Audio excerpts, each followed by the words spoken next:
beginning of reform of the Council. We assure you of our continued support and constructive participation towards the attainment of our goal in reforming the Security Council. From the overall exchanges so far on all the clusters, we note that the main thrust of all the various interest groups and member states' positions is to ensure that the Security Council is made inclusive, accountable, transparent, accessible, and effective. This, we believe, will help ensure the promotion and preservation of the principles of equity and democracy, as well as further enhance the legitimacy of the United Nations, in particular the Security Council. I thank you for your attention. I thank the distinguished representative of Sierra Leone, speaking on behalf of the African Group, and give the floor to Denmark, speaking on behalf of the Nordic countries. Thank you. Excellencies, co-chairs, colleagues, and dare I say, fellow reformers, I have the honor to speak on behalf of the Nordic countries, Finland, Iceland, Norway, Sweden, and then, of course, my own country, Denmark. Let me at the outset say we welcome this opportunity to go further in depth with the question of regional representation, particularly concerning currently underrepresented geographical groups in the Council, such as those of Africa, Asia Pacific, and Latin America and the Caribbean.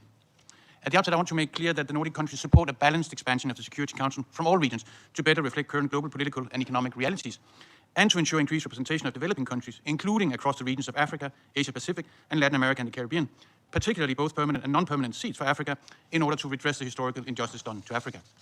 Now, to get closer to understand where solutions and compromises might be found, we are looking forward to hearing the views and proposals put forward by colleagues from the three regions being discussed today. And we wish to use this occasion to remind delegations of the following convergence captured in last year's revised elements paper. Quote, member states have expressed different views with regard to the distribution of additional seats among the regional groups, but the majority of proposals called for the distribution of additional seats, whether non-permanent or permanent, to entail no less than 3 additional seats for African states, 3 for Asia-Pacific states, 2 for Latin America and Caribbean states, 1 for Western European and other states, 1 for Eastern European states, and 1 for Arab states, end quote. Now, while this, of course, stops short of addressing the challenging question of permanent versus non-permanent seats, it nonetheless presents a very tangible starting point to build from. It will therefore be useful to hear delegations' views on this merely quantitative depiction of regional representation in a future Reformed Security Council, and what additional considerations are needed to meet the aspiration and legitimate quest for fair representation in an expanded Council. Co-chairs, colleagues, of course, it's not enough to talk about representation in mere quantitative terms. We must also consider the quality of representation. And in this regard, we would like to mention 3 points. First, it is in our view also important to look specifically at how to provide further opportunities for small states to participate in the decision-making process of the UN Security Council by increasing opportunities for serving as elected members and for participating meaningfully in the work of the Council. The majority of UN member states are small states, many of which are in the 3 regions we are discussing today, and historically this global majority has represented a minority in the Council. Second, as we know from many other contexts, it is rarely sufficient to have a seat at the table if this does not also provide the opportunity for meaningful participation in the work of the Council.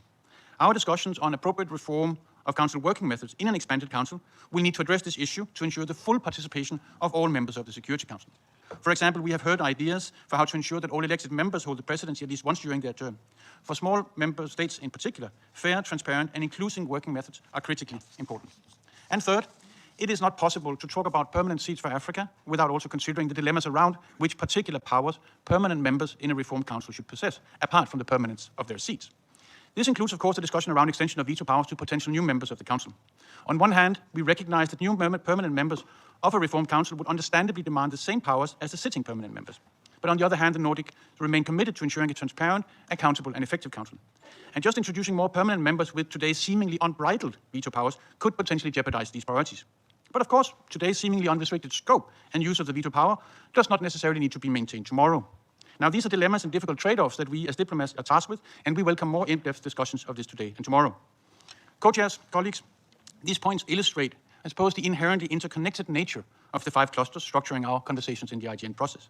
Now, to make progress toward meaningful reform, we must not only consider each of the clusters in isolation, but rather ask, as you co-chairs have done, cross-cutting questions. Today's conversation, discussion, and a very welcome series of informals are opportunities to have such cross-cutting conversations about how proposals across the 5 clusters can serve to enhance meaningful regional representation in an expanded Security Council. Co-chairs, colleagues, the elements paper serve as an important record of convergences and divergences across delegations' position. We see progress year on year, and while our discussions often tend to focus on where we disagree the most, the elements paper in fact illustrates a broad set of convergences. Now, as we continue to work on the elements paper, the framework document too can serve as a useful historical reference. And for small delegations like ours, we are certain that a very welcome online repository of statement and webcast will also be of great value for maintaining forward momentum on Security Council reform. And let me conclude by saying that we look forward to receiving the revised elements paper from the co-chairs, reflecting progress made in this year's IGN meetings. The Nordic country sees this as a strong basis for future deliberations and negotiations based on a text, reflecting our progress as we continue to expand our areas of convergence and narrow our areas of divergence. I thank you. I thank the distinguished representative of Denmark and give the floor to Italy on behalf of the Uniting for Consensus group.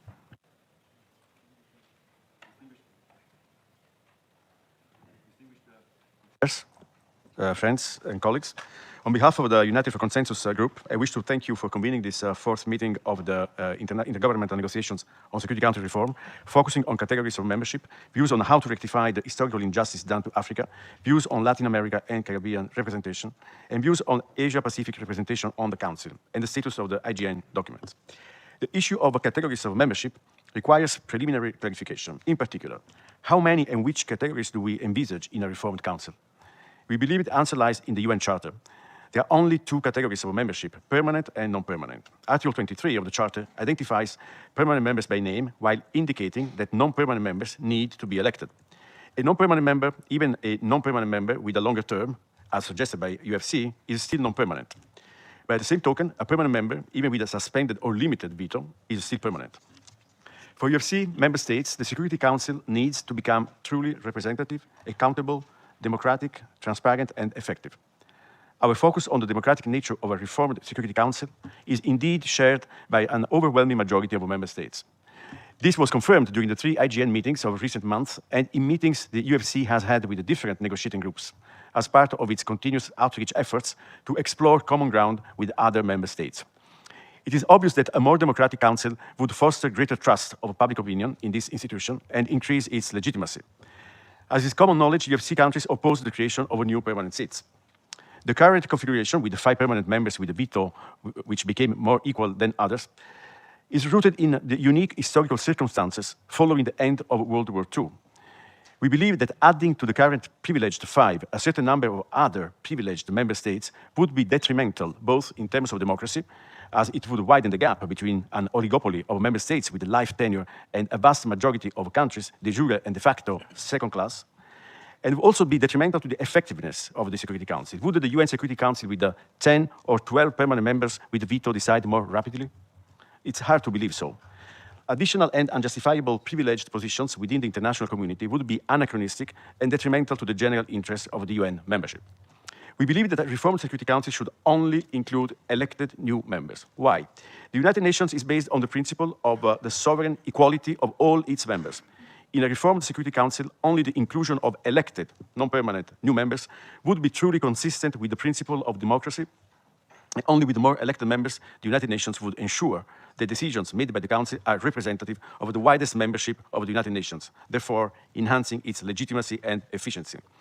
In past debates, we heard someone advocating for new permanent seats to make way for new powers. We believe that to represent the reality of an ever-evolving world, the Council should do away with the past rankings of powers and superpowers. This is not the logic of democracy and equality among member states that animates the core work of the United Nations. Also, some say that the Council should be enlarged with additional permanent members to reflect the reality of the 21st century. But what if the current reality changes in 20 years or in 40 years from now? Moreover, including only elected, non-permanent members in the Security Council would guarantee an increased representation from all regions, thus a better rotation among the entire membership. I will address this point later, but in brief, the UFC proposal gives every member state greater access to the Council. Third, the inclusion of only elected, non-permanent members in the Security Council would also encourage greater accountability among Council members. With a set number of years for a term and the need to be re-elected by the wider membership of the United Nations, elected members are more likely to act in the best interests of the global community, rather than pursuing narrow national interests. If some member states rightly wish to take on greater responsibility for the Council's purposes and intend to serve longer and have the capacity to do so, UFC's proposal of longer-term, non-permanent seats with the possibility of an immediate re-election is the right answer. Those longer-term seats could ensure the continuous presence on the Council. We consider this a pragmatic and realistic proposal that would enable us to accommodate the sensitivities and ambitions of all member states.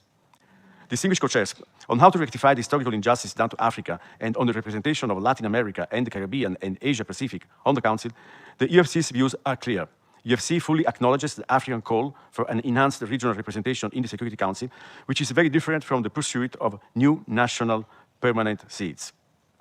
According to the current UFC model, Africa would increase from 3 to 6 seats, 3 of which would be of a longer term.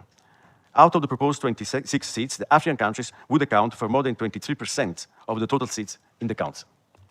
We believe we also need to consider the expansion of UN membership within the Asia-Pacific and Latin America and Caribbean regions since the latest reform in 1963 and grant them a more equitable representation. In particular, the UFC model would allocate 5 seats to the Asia-Pacific group, 3 of which would be of a longer term, and 4 seats to Latin America and Caribbean group, 2 of which would be of a longer term. In general, we should heed the call of those 60 countries, mainly small states and small island and developing states, that have never had the opportunity to serve in the Council. In the UFC proposals, 1 seat would be reserved for small islands and developing states and small states from different regional groups. This rotating seat would not prevent seeds and small states from running within the regional group, but would instead be an additional way for them to gain access to the Security Council. In terms of equitable geographical distribution and regional representation, which, it's worth repeating, in the UFC perspective can only be assured by elected members, Africa would become the group with the most seats on the reformed Security Council. Asia-Pacific would have the highest percentage increase, while Latin America and the Caribbean and Eastern Europe would double their representation. This distribution would also allow an increased and more stable representation of cross-regional groupings, such as the Arab group. Distinguished co-chairs, when it comes to the IGN documents, we should first point out that these are useful reference documents for our negotiations, but they are informal documents in line with the legal basis of the IGN. In fact, with Decision 62/557, which calls for intergovernmental negotiations to be conducted in an open, inclusive, and transparent manner and invokes for Security Council reform a solution that can garner the widest possible political acceptance by member states, the General Assembly devised an informal, flexible, and inclusive mechanism bound to seek a proposal beyond the rigid formalities of the plenary. As regards the framework document, the UFC's stance at the time was expressed in a letter to the PGA that was included in the annex to the framework document. The framework document can be today a reference document on the issue of the reform of the UN Security Council, but it probably is an outdated collection of positions of some member states and groups at the time in which it was drafted by the then chair of the IGN. Furthermore, some groups and member states decided at the time not to contribute to it. Among those, it is worth remembering 3 permanent members and Arab group besides the UFC. One of the main reasons was that by isolating the positions of member states according to the 5 clusters, the document did not take into account the relevant and necessary interlinkages in positions expressed by member states on those issues. The views and positions of member states must be expressed in their totality. Trimming or simplifying them does not help our common goal, in our view. As regards the revised element paper of the co-chairs, this is a document under the sole responsibility of the co-chairs and is not owned by member states. That said, it is a valuable summary of their understanding of a member states' positions and could provide useful guidance to the membership on areas where there is convergence and areas where further discussions are needed.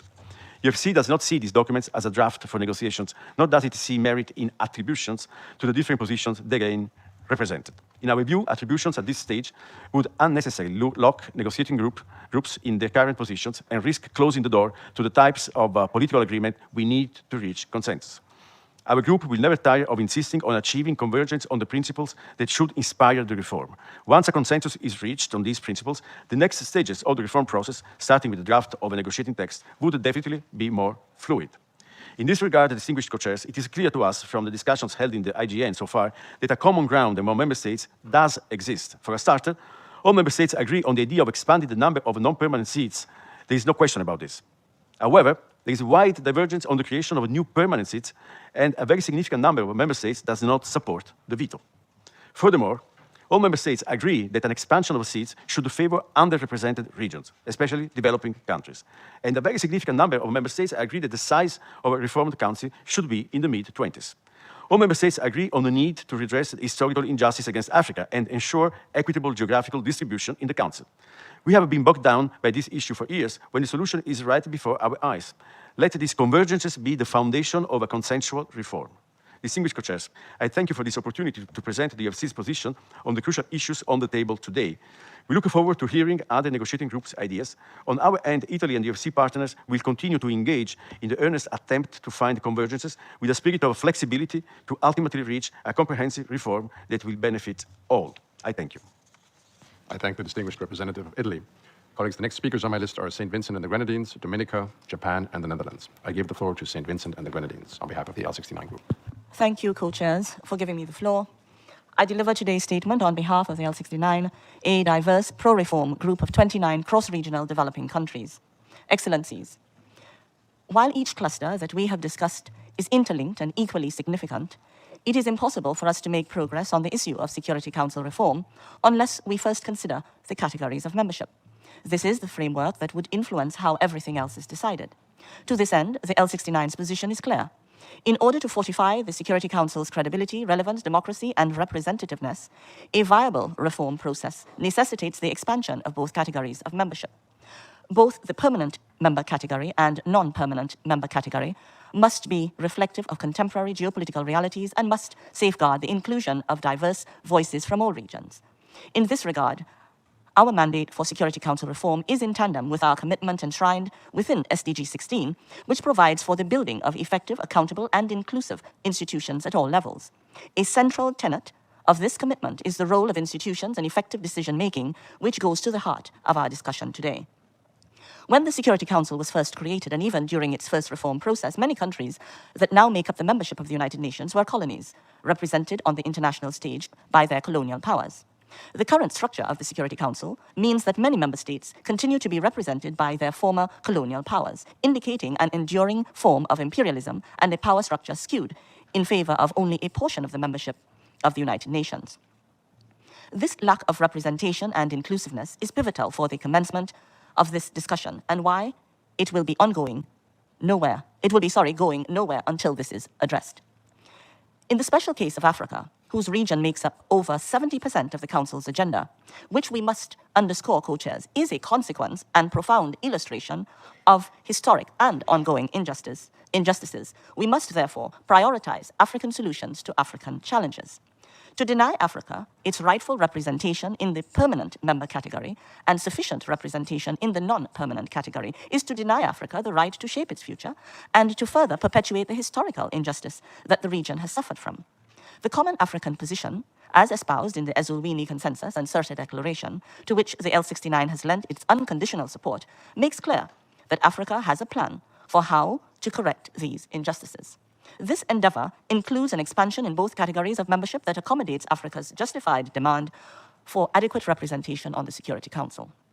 In recognizing that expansion is the lens through which we achieve greater equity. It is also critical that the Asian Pacific and Latin American and Caribbean regions have enhanced representation on the Security Council, including through a rotating seat for small island developing states. While the common challenges that threaten international peace, security, and stability demand collective action, we must prioritize and amplify the unique perspectives and experiences, views of geographically diverse voices and regions. Co-chairs, the framework document remains the most recent official document of the IGN that contains the actual positions of the majority of the member states on the issue of Security Council reform, which, with appended letters from some of those that chose not to populate but still set forth their positions clearly. In this regard, allow me to underscore that in 2015, by virtue of the submissions from groups and member states to this official document of the IGN, 121 countries expressed their support for expansion in both the permanent and non-permanent categories of membership. Out of the 6 letters that were sent by some of those that chose not to populate the document, 3 were unambiguous in expressing their support for expansion in both categories, bringing the number to 124, just shy of 2/3 of the membership. Accordingly, the calls for expansion in both categories are laid bare within the framework document. In this member state-driven process, we must show due regard for the positions articulated in this document and recognize that there has been little to no deviation in the intervening years. We note that the lack of a give-and-take negotiation process has denied us the opportunities to substantively assess the various positions on this issue and explore the possibilities of greater convergence and compromise. Our process has come to a crossroads of stagnation and progress. To propel ourselves onto the path of progress, we need to review our working methods.